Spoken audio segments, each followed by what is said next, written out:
Bonjour à tous, je vais vous faire une petite vidéo de réglage du microBeast, sachant qu'il n'est vraiment pas difficile à régler en suivant scrupuleusement la notice, mais il y a quand même quelques points qui sont intéressants à savoir pour le passage d'un hélicoptère en flybarless et qui ne sont pas forcément décrits dans les notices. Le premier point est bien évidemment la tête, qui doit être spéciale flybarless, ça tout le monde s'en doute. Ces têtes-là sont beaucoup plus simples car elles n'ont plus de bras de mixage, plus toute cette bielletterie des flybars. Par contre, pour compenser ça, il leur faut un écartement entre les commandes plus important pour réduire le débattement sur le cyclique qui devient plus vif automatiquement en flybarless. Le deuxième point important est le parfait parallélisme entre les biellettes et l'axe rotor qui évite une interaction entre les cycliques latérales et longitudinales en vol. Pour ça, il faut régler l'entraîneur de plateau cyclique qui est ici de manière à avoir ça parfaitement au centre. Sur cette tête-là, c'est géométrique, on ne peut rien régler, mais sur d'autres têtes, il y a une rotation qui peut se faire comme ça et qu'il faut ajuster finement pour être pile au centre de l'axe. De même, par construction, la tête doit avoir des bras suffisamment longs pour arriver au centre. Les têtes flybar d'origine ont souvent des bras trop courts et cet angle-là serait préjudiciable. Voilà pour la tête. Le deuxième point important, c'est les pales. Donc ici, je vous ai pris des pales premier prix chinoises. On va voir si elles sont utilisables en flybarless. Pour cela, il faut les suspendre à un clou ou un tournevis de manière à regarder leur centre de gravité. Et vous voyez que ces pales-là ne pendent pas droit comme ça, mais avec une avance, avec un angle, car leur centre de gravité est trop arrière. Ce qui fait qu'en vol, elles vont se retrouver pareil, avec une flèche inversée vers l'avant, qui est préjudiciable à la stabilité, surtout en vol rapide. C'est pour ça que les avions de ligne, par exemple, ont des flèches vers l'arrière pour les rendre plus stables. Nous, on ne veut pas forcément un truc très stable, on veut surtout des pales qui soient neutres, donc idéalement qui pendent droit. Celles-ci pendent vraiment vers l'avant et elles ne fonctionneront pas bien en flybarless. Je vous montre un autre jeu de pales qui est adapté, celui-ci. Voilà, donc vous voyez que ces pales-là, le bord de fuite et le bord d'attaque sont quasiment alignés. Ça, c'est un bon gage de succès en flybarless. Le troisième point qu'on néglige souvent sont les vibrations dans l'hélicoptère. Vous voyez qu'un gyroscope normal ne serait sensible qu'à des vibrations dans l'axe vertical. Donc un hélicoptère en fait a très peu de vibrations dans cet axe-là, donc ça se passe plutôt bien.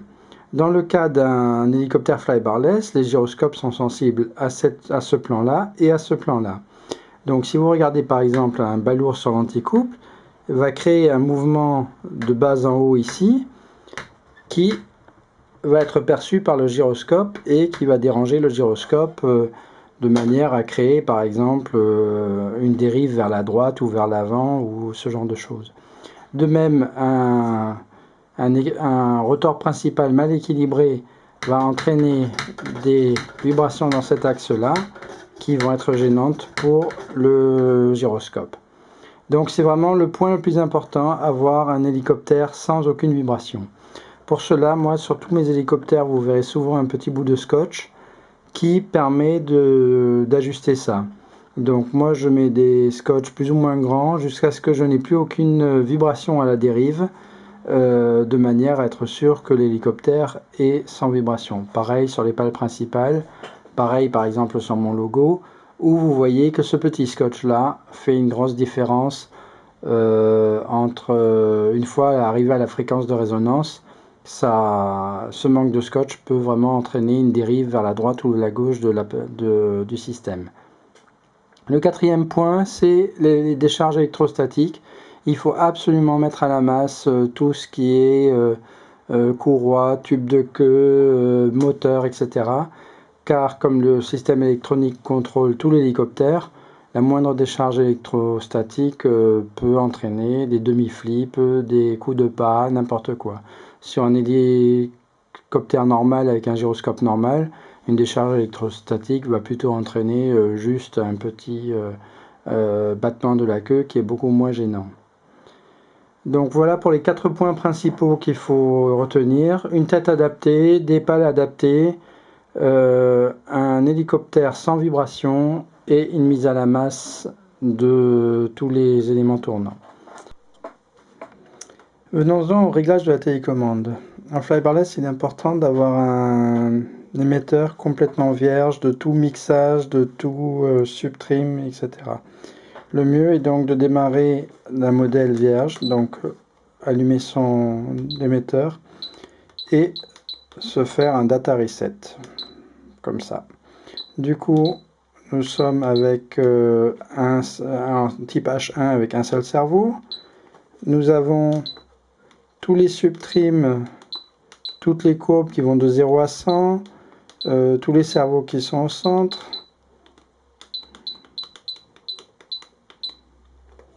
Toutes les fins de course qui sont à 100% et tous les subtrims à 0. C'est très important car un subtrim serait perçu comme une commande et non comme une position mécanique par le système. Donc le mieux est vraiment de tout effacer et de repartir à 0. Par la suite, vous pouvez régler vos courbes de pas et de gaz comme à l'accoutumée, mais gardons-les pour l'instant de 0 à 100 pour le réglage du microbist qui va avoir besoin de délimiter ses fins de course. Donc pour l'instant, rien d'autre qu'un programme complètement vierge et simple en H1. Au niveau branchage, référez-vous à la documentation, toutes les couleurs sont bien définies et en gros ça nous donne ça, c'est-à-dire que vous avez le microbist qui va s'intégrer entre le récepteur et les cerveaux. Et en fait, le récepteur va envoyer des ordres microbist qui sont des ordres simples de roulis, de tangage ou de pas que le microbist va mixer vers les 3 cerveaux de cyclique et vers le cerveau d'anticouple. Le branchage est assez simple, il suffit de suivre la notice. Par contre, il y a quand même quelques pièges. En particulier, évidemment, il faut que la couleur soit dans le bon sens, c'est-à-dire le marron ou le noir en bas. Et aussi, il est important de vérifier lorsque vous branchez votre microbist, de brancher les prises bien de cette manière-là et non décalées vers le haut comme il est possible de faire, comme ceci. Parce que dans ce cas-là, évidemment, ça ne fonctionnera pas, il ne va même pas s'allumer. Donc faites attention à ça, de vraiment bien les brancher au bon endroit et le noir vers le bas. Voilà pour les branchements de la radio. Donc maintenant vous pouvez installer le microbist dans votre hélicoptère, faire tous les câblages proprement. Nous voici arrivés à l'installation du microbist, donc ici dans mon logo 600. Il faut bien veiller à ce que celui-ci ne touche nulle part et qu'il soit libre de mouvement sur sa mousse. C'est d'ailleurs pas forcément une bonne idée d'installer des gaines comme je l'ai fait ici, mais plutôt de laisser les câbles plus ou moins flottants pour éviter de transmettre des vibrations.